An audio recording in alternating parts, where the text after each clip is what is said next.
Hi, I'm Dutch Thompson with MP3, Move Past Pain to Performance.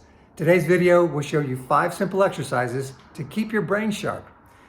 The first one we'll start with is jaw circles. I'll show you 1 each direction. Keep your eyes pointed straight ahead at a target straight in front of you, and your jaw circle should look like this.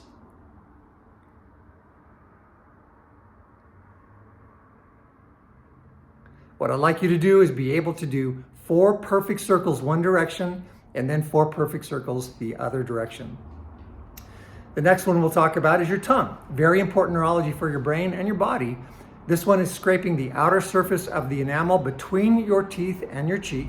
You're going to do about 2 circles one direction and 2 circles the other. I'll just show you what one looks like.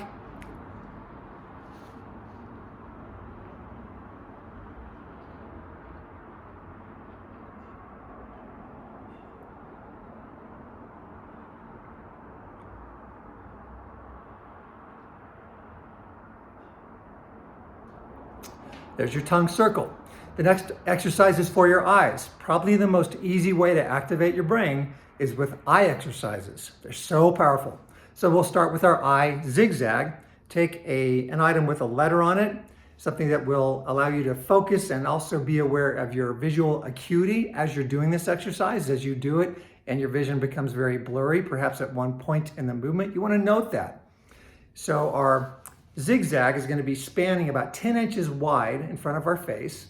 We're traveling very slowly, just side to side, about 4 times, taking about 7 seconds to get from one side to the other. It's a smooth tracking of your eyes. You should not move your head at all, and that's very hard for many people. So I'm going to pin my chin here to make sure I don't move my head any. It doesn't matter what side I start with. I'm going to stare at that top letter of the pen or pencil I'm holding, and here we go. 7 seconds to get across from one side to the other, and now go back. And you're going to repeat this about 4 times. As you do it, look for any indication of eye strain, over watering, over dryness, any way that your eyes might be telling you they're real uncomfortable with this movement. The next one is your eye circle. We're going to start with the idea that you have a clock face in front of your face. It's about this big. It's about 12 inches high and 12 inches wide, right in front of you, about 10 inches away.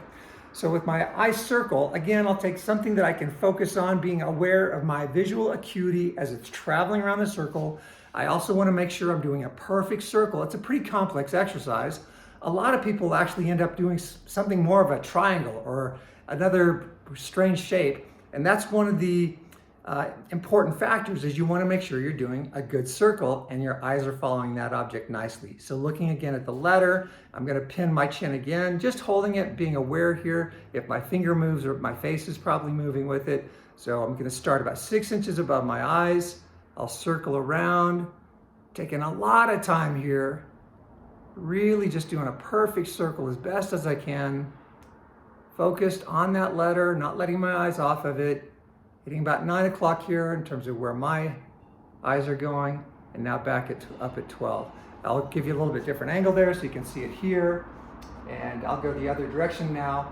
Ideally, I want you to do 2 perfect circles each direction, taking about 15 to 20 seconds to get all the way around that circle. Slower is better than faster. It'll give you the ability to see where the imperfections are. The next eye piece of the puzzle and the last drill for this video is near-far jumps. So I want you to look at that object here and pick something far away, something between 20 feet and 10 miles. Could be a mountain way away.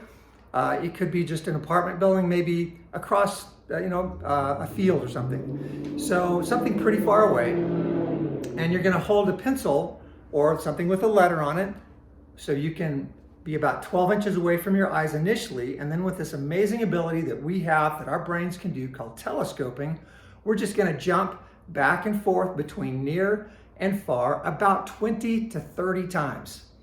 And if you get strained or start to feel dizzy or anything, of course, stop the drill. But here's kind of what it looks like. I'm focused in really tight on that letter, and then I'm just going to bounce out far. Now, I do not want you to go down and up for the switching. I want you to try to pick objects that are basically in line with each other. So I'm looking across the street and an apartment building at the same level as the top level of my device or my pencil. And here I go with my near far. I want you to go as fast as you accurately can. Don't jump back until you get clarity at both points of reference. So with all of the drills that I've talked through today, the basic application is just as I've said. If you want to take it to the next step though, I would invite you to get into a challenge stance. Either get your feet really, really close together, or even go into a semi-tandem stance where one foot's sort of offset from the other one, and you have to work a little bit harder for balance while you do these drills. That'll give us another layer of insight into what happens to your brain when you do an eye drill or a jaw circle. Some people will get very dizzy and start to sway and maybe even fall over. So be careful, don't fall over, but take a note of this stuff and let me know how I can help you, because that's important. Thanks.